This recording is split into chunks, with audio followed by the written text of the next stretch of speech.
When you sleep, air travels through your nose and mouth, down the throat, and into your lungs. The narrowest part of the airway is at the junction where the soft palate, the tongue, and the back of the throat all compete for the same space. When you are awake, the muscles are tight, keeping the airway open. But when you sleep, these same muscles relax, causing the airway to narrow. As the air passes through the narrowed opening, the uvula and the surrounding tissues begin to vibrate, causing a condition known as snoring. If the tongue continues to fall back, it will cause the breathing to become slowed or completely stopped. This is known as obstructive sleep apnea. Sleep apnea can cause fragmented sleep, shorter lifespan, reduced quality of life, and even death.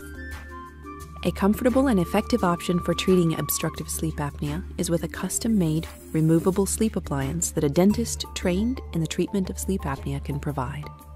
With the sleep appliance in place, the lower jaw is prevented from falling back, keeping the tongue forward and the airway open.